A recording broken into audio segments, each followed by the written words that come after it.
अरविंद बनवाल BVDSS material Ghazipur से आप सभी बच्चों के लिए त्रिभुज से संबंधित टॉपिक अपने YouTube channel study league by Arvind sir का तीसरा पार्ट प्रमेय 5 लेकर आ रहा हूँ। इसे आप ध्यान से समझें तथा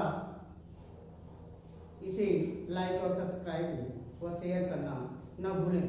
तो प्रमेय हमारा है, यदि एक त्रिभुज का एक कोण दूसरे त्रिभुज के एक कोण के बराबर हो तथा इन कोणों को अंतर्गत करने वाली भुजाएं समानुपाती हों तो दोनों त्रिभुज समरूप होते हैं। मान लेते हैं कि दो त्रिभुज हमारे ABC और PQR हैं। अब त्रिभुज कह रहा है कि एक त्रिभुज का एक कोण तो ज्ञात है, यानी इन दोनों त्रिभुजों में से दोनों त्रिभुजों के एक एक कोण परस्पर समान होंगे। तो मानते हैं ज्ञात है त्रिभुज ABC व त्रिभुज PQR में कोण A बराबर कोण P तथा इनको अंतर्गत करने वाली भुजाएं यानी इनको बनाने वाली भुजाएं परस्पर समानुपाती हों। अर्थात हम कह सकते हैं कि AB upon PQ equal to AC upon PR। ये हमें ज्ञात है, सिद्ध करना है, सिद्ध करना है, सिद्ध करना है, सिद्ध करना है। त्रिभुज ABC समरूप त्रिभुज PQR, यानी त्रिभुज ABC PQR के समरूप होगा। अब उसके बाद रचना, तो त्रिभुज PQR की भुजाओं PQ तथा PR में से क्रमशः AB तथा AC के बराबर भाग हम काट लेते हैं। तो PQ में AB के बराबर भाग मान लेते हैं कि हमारा AD हो गया और PR में से AC के बराबर भाग मान लेते हैं कि हमारा P हो गया। अब इसको हम मिला देते हैं। तो PQ और PR में क्रमशः AB व AC के बराबर भाग PQ तथा PR में से क्रमशः AB तथा AC के बराबर भाग PD तथा PE काटा, PD तथा PE काटा, DE को मिलाया, DE को मिलाया। ये हमारी रचना हो गई। अब उसके बाद उत्पत्ति, उत्पत्ति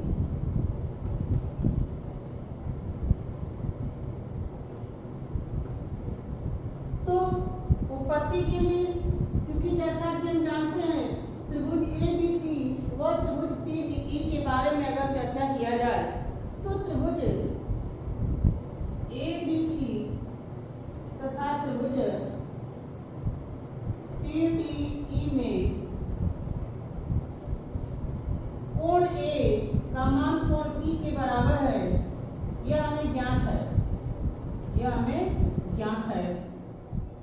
AB इक्वल टू PD, यह भी रचना से, रचना से। AC इक्वल टू PE, यह भी हमारा बराबर है रचना से। तो जब दो त्रिभुजों में एक कोण और दो संगत भुजाएं समान हों तो दोनों त्रिभुज सर्वांगसम होते हैं। अतः त्रिभुज ABC सर्वांगसम त्रिभुज PDE।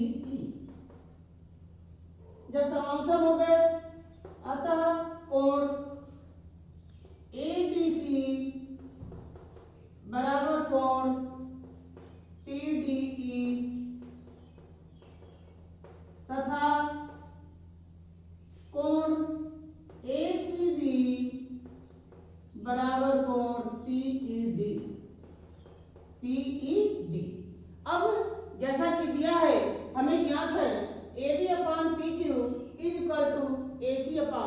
आर, क्योंकि A B upon P Q is equal to A C upon P R. अब ए बी इक्वल टू मालूम है पी डी और ए सी इक्वल टू पी ई, तो ए बी के स्थान पर हम रख सकते हैं P D upon P Q is equal to P E upon P R. अब चित्र के माध्यम से इसको हम देखते हैं, तो P D upon P Q is equal to P E upon P are.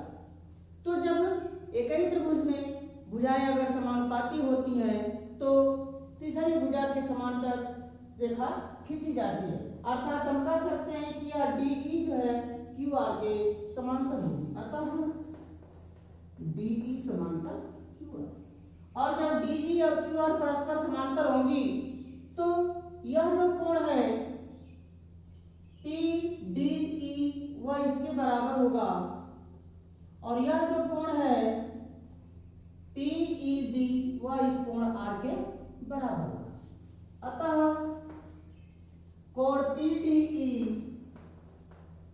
बराबर कोण क्यू तथा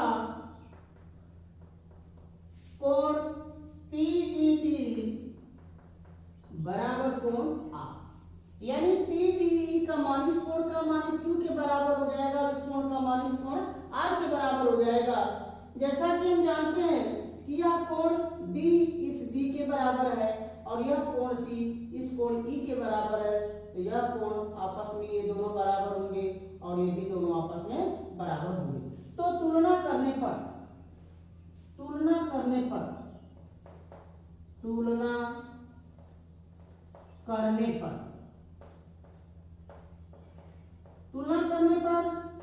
कोण बी इक्वल टू कोण क्यू तथा कोण सी इक्वल टू कोण आर।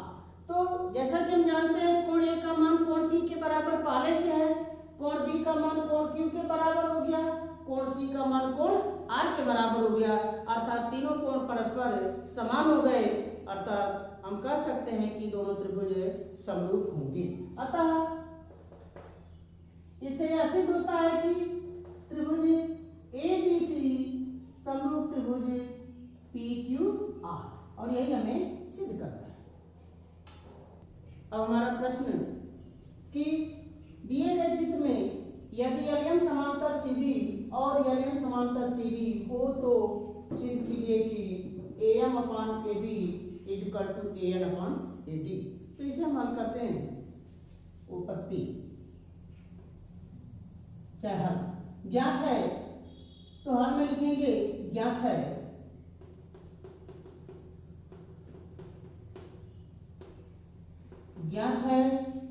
दिए गए चित्र में एलएम समांतर सीडी तथा एलएम समांतर सीडी सिद्ध करना है,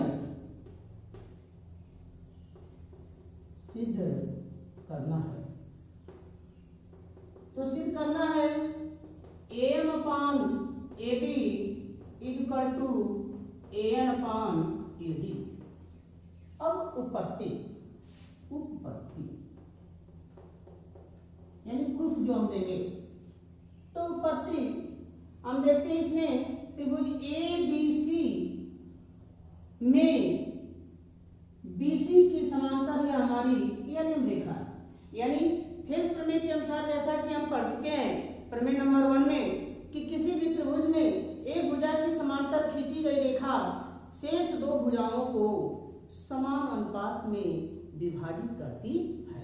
तो उस प्रमेय की सहायता से इसे हम आसानी से सिद्ध करते हैं। तो त्रिभुज ए बी सी में एलएम समांतर सीडी, अतः थेल्स के प्रमेयानुसार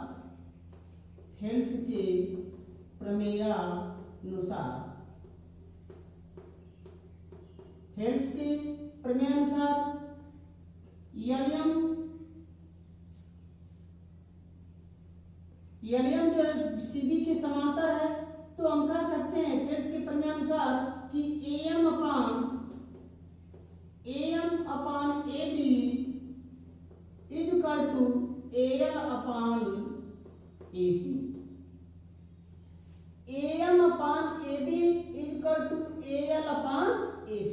ये हमारा हो गया मानते हैं समीकरण नंबर 1। इसी प्रकार त्रिभुज ADC में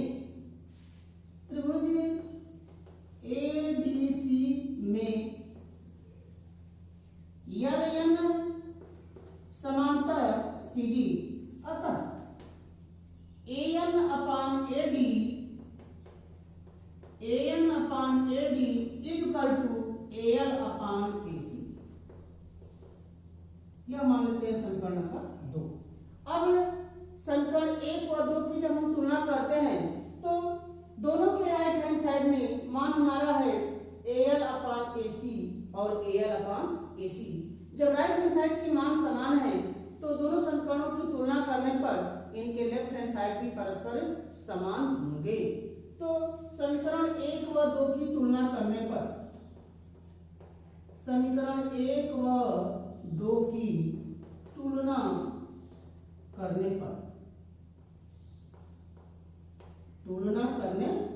तो जब हम तुलना करते हैं तो यह मान में प्राप्त होता है कि AM upon AB equal to AN upon AD, AM upon AB equal to AN upon AD, और यही हमें सिद्ध करना है।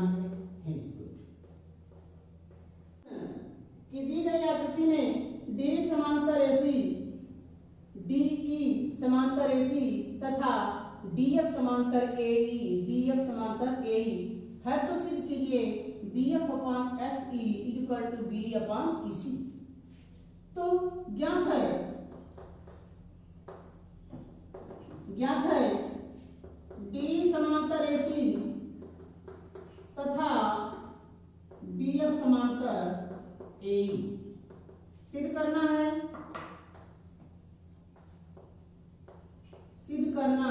है BF upon FE equal to BE upon EC। उपपत्ति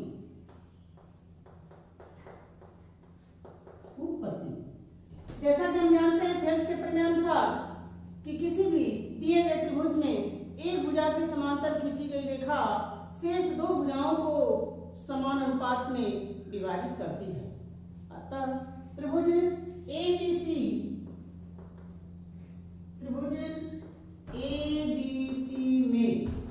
में DE समांतर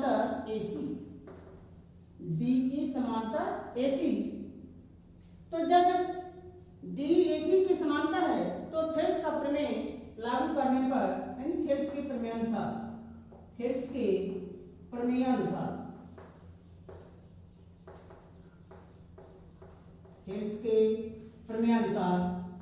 तो यह माना जाएगा हमारा थेल्स के प्रमेय अनुसार कि BD upon DA equal to BE upon EC। मानते हैं समीकरण नंबर 1। अब त्रिभुज BAE में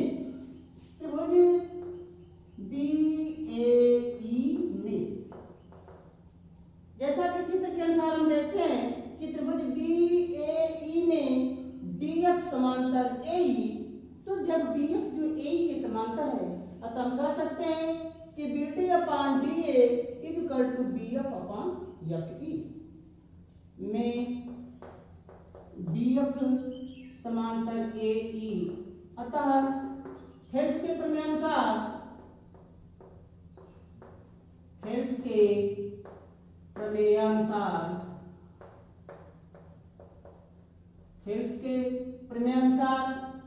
BD upon DA equal to BF upon FE। मानते हैं समीकरण नंबर 2। अब समीकरण 1 व 2 की तुलना करने पर समीकरण 1 व 2 की तुलना करने पर,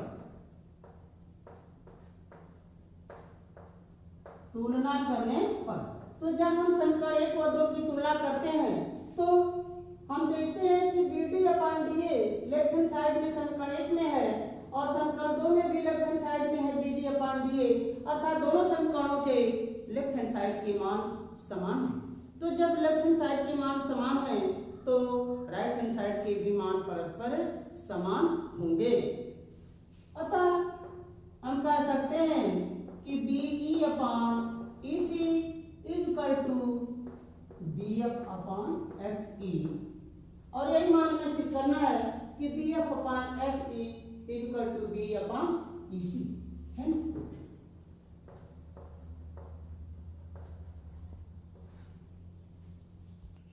अब अगला प्रश्न, दी गई आकृति यह त्रिभुज हमारा है PQR, इसमें OP, OQ, OR ये सभी भुजाएं हैं। E से F को मिलाया गया है। PO पर एक बिंदु D ऐसा है कि DE तथा DF रेखा खींची गई है। दिया गया है DE समांतर OQ, DE समांतर OQ तथा DF समांतर OR, यह हमारा DF है समांतर OR। तो दर्शाइए कि EF समांतर QR। तो यह हमारा ज्ञात है D समांतर OR तथा D समांतर OQ तथा DF समांतर OR, हमें सिद्ध करना है EF समांतर QR।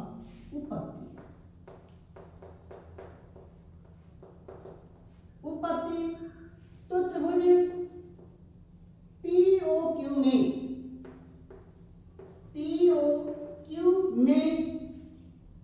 DE समांतर OQ, DE समांतर OQ। जैसा कि हम जानते हैं किसी भी त्रिभुज में एक भुजा के समांतर खींची गई रेखा शेष दो भुजाओं को समान अनुपात में विभाजित करती है थेल्स के प्रमेय अनुसार। तो कह सकते हैं कि थेल्स के प्रमेय अनुसार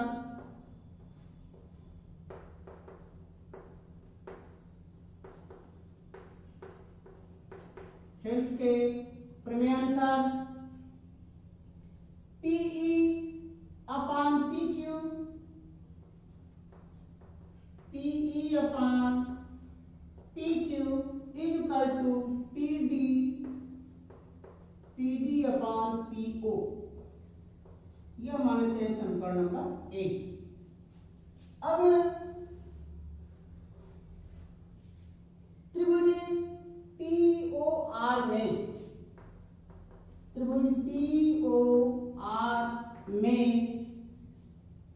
DF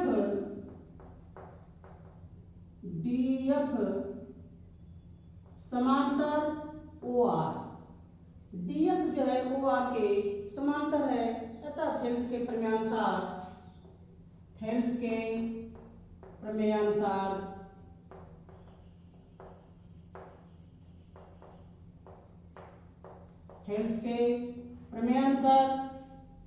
PF upon PR is equal to PD upon PO, PF upon PR is equal to PD upon PO, मान लेते हैं समीकरण नंबर 2। अब यदि समीकरण 1 और 2 की हम तुलना करते हैं तो हमें प्राप्त होता है कि दोनों के राइट हैंड साइड में PD अपान PO अर्थात दोनों के राइट हैंड साइड समान है। तो जब दोनों के राइट हैंड साइड समान है तो निश्चित है कि उनके लेफ्ट हैंड साइड भी परस्पर समान होंगे। तो समीकरण 1 व 2 की तुलना करने पर, समीकरण 1 व 2 की तुलना करने पर तो हमें प्राप्त होता है कि PE upon PQ is equal to PF upon PR। तो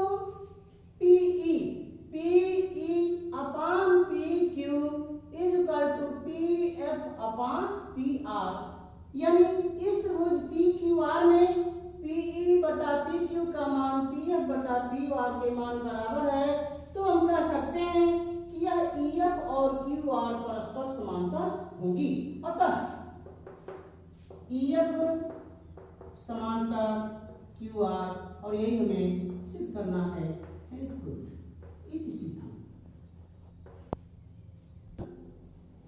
अगला क्वेश्चन हमारा ABCD एक समलंब है जिसमें AB समांतर DC है तथा इसके विकर्ण परस्पर बिंदु O पर प्रतिच्छेद करते हैं।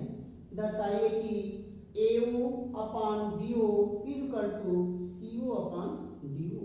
तो हम चित्र बनाते हैं समलंब चतुर्भुज की। तो समलंब चतुर्भुज किसे कहते हैं? तो ऐसा चतुर्भुज जिसकी दो भुजाएं परस्पर समांतर होती हैं तथा शेष दो भुजाएं असमांतर होती हैं समलंब चतुर्भुज कहलाता है।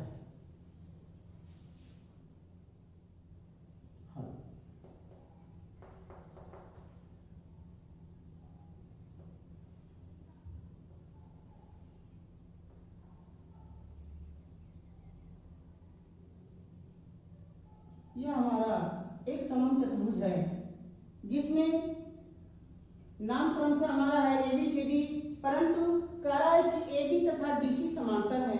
तो ABCD यानी हमारा AB और ये DC ये दो रेखाएं परस्पर समांतर होंगी। अब कह रहा है इसके विकर्ण, तो हम विकर्णों को मिलाते हैं।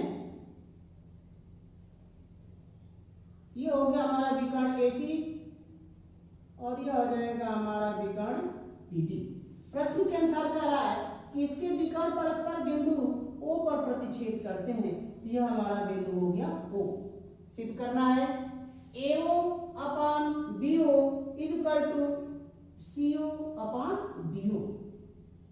तो ज्ञात है समलंब चतुर्भुज ABCD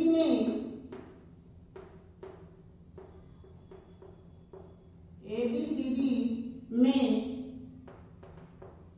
AB समांतर DC तथा विकर्ण AC व BD एक दूसरे को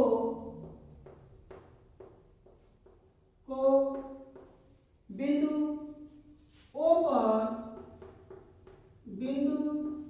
O पर प्रतिच्छेद करते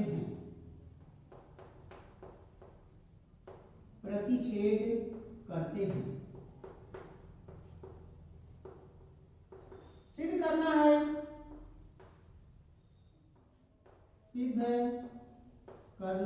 है हमें सिद्ध करना है AO upon BO equal to CO upon DO। रचना, तो बिंदु O से किसी भी रेखा AB या CD की समांतर हम रेखा खींचते हैं। तो समांतर रेखा हमारी ऐसे हो जाएगी, मान लेते हैं कि हमारी यह हो गई यमयन। बिंदु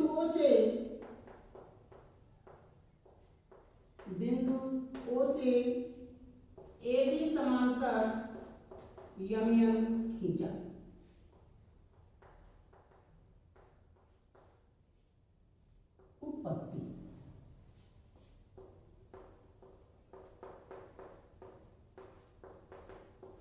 उत्पत्ति हमारी, तो हमारे त्रिभुज मिले ADB ABC ADC और फिर BDC, इस प्रकार हमारे त्रिभुज प्राप्त होते हैं। तो त्रिभुज ADC में यह हमारा जो यह रेखा समांतर है यमयन जो है AB की और AB का DC के समांतर है, तो हम कह सकते हैं कि यह यमयन DC के भी समांतर होगी। तो हम इस त्रिभुज को भी लेकर चल सकते हैं या त्रिभुज ABD और ABC को भी लेकर चल सकते हैं। तो त्रिभुज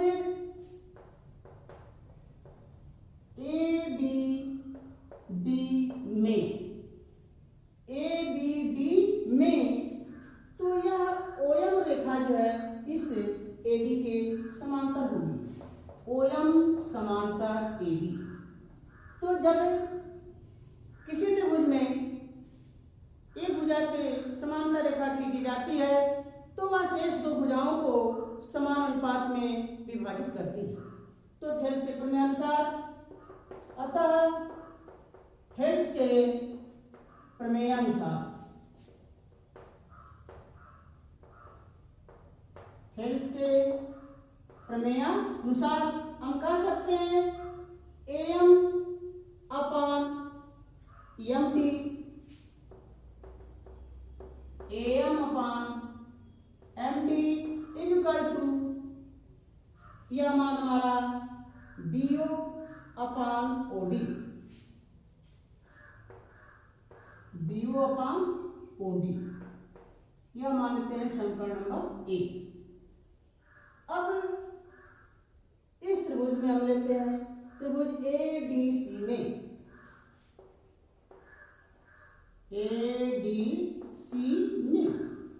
में OM समांतर BC, अतः AM upon MD equal to AO upon OC, AO upon OC मानते हैं समीकरण नंबर 2। अब समीकरण 1 व 2 की तुलना करने पर, तो समीकरण 1 व 2 की तुलना करने पर,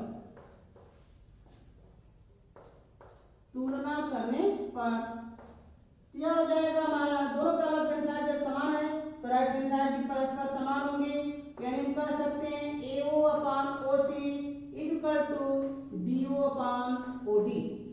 अब बाय क्रॉस मल्टीप्लिकेशन तो OB OC के स्थान पे हो जाएगा, तो OC जो है OB के स्थान पे हो जाएगा, यानी हम कह सकते हैं AO upon BO equal to OC upon OD, और ये हमें